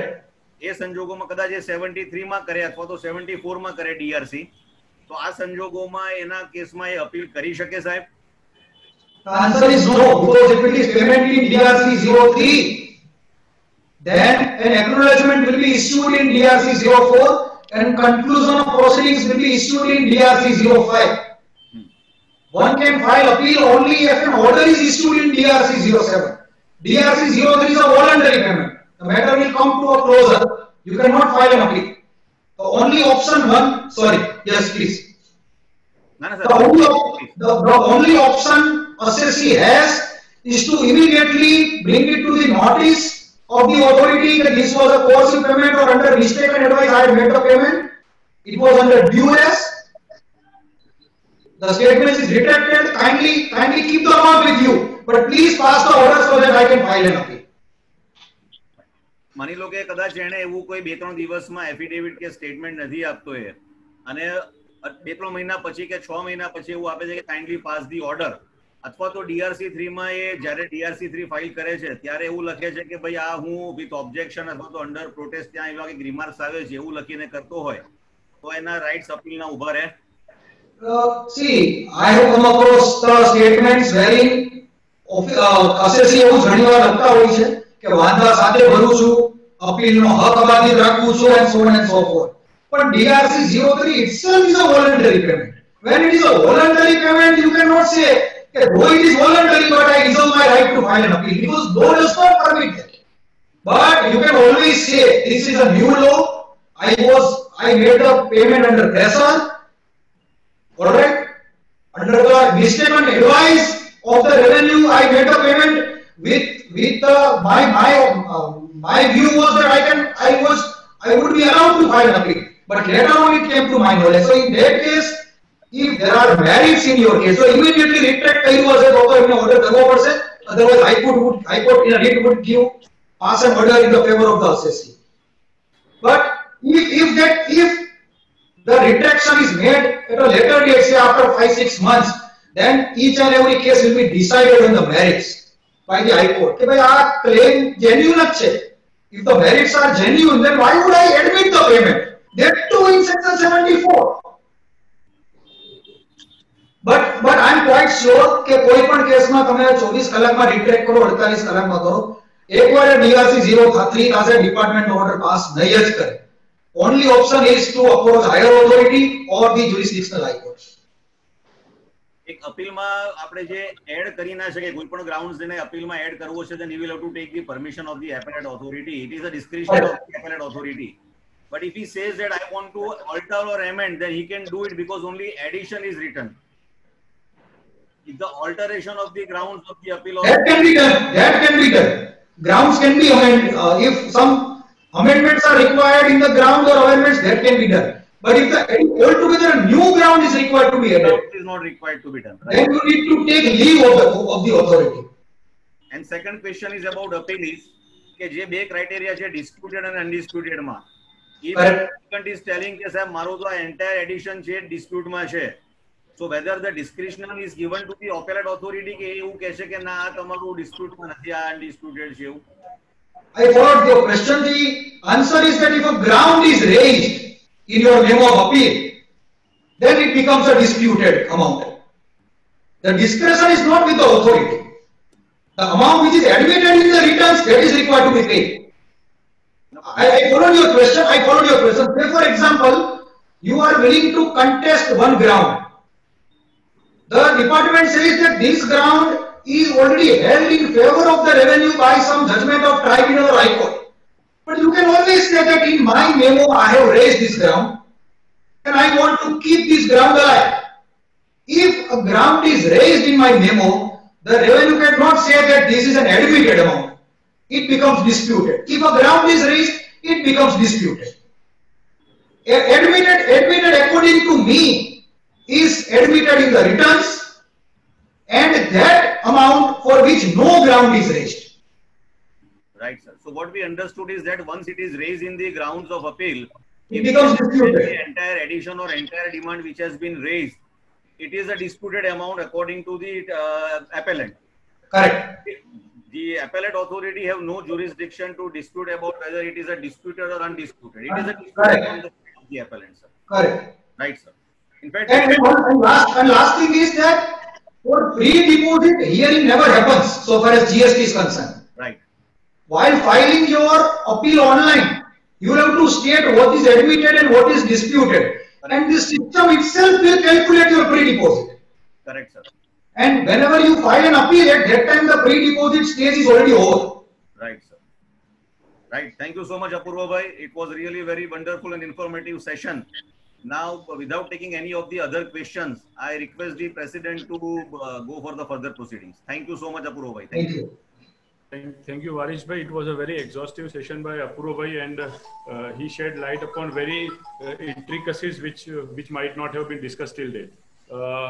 Now, with regard to something, the mail which we sent yesterday, the information of the advocates which is to be given to the Bar Council of India. If at all there is any query, we would not discuss it right now. I am just sharing my number. If at all anybody has a query, he can send it to me personally or to Pratik Bhai Patel, the honorary secretary, and we would respond to it within this Saturday and Sunday so that it can be compiled by Monday, the last date. If at all somebody has a query, he can note my number 97244. It's 08059. I repeat, 97244 08059. Thank you, sir. Now I would request the Honorary Secretary Pratik Bhai Patel to give us information about the upcoming programs. We have around 3 programs lined up in a span of 10 to 15 days, and then the vote of thanks. Pratik Bhai Patel, please. Thank you, sir. Good afternoon, friends. At the outset, firstly, I would like to thank President Sri Sunil Bhai Keshwani and Convener Sri Varish Sisani ji for giving me opportunity to propose vote of thanks.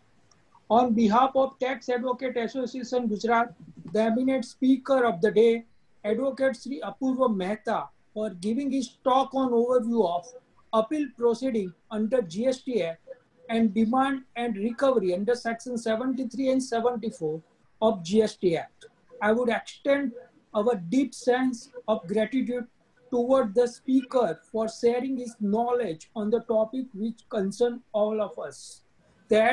The Tax Advocate Association Gujarat upcoming programs, the association organize motivational disclosure on lesson we learned from COVID-19 by Pujya Gyan Vatsal Swami, VAPS, on 14th August.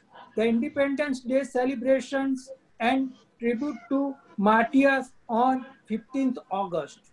Vriksharopan program to be organized by association on last week of August, and online entertainment program by Mr. Mukhtar Shah on 30th August 2020.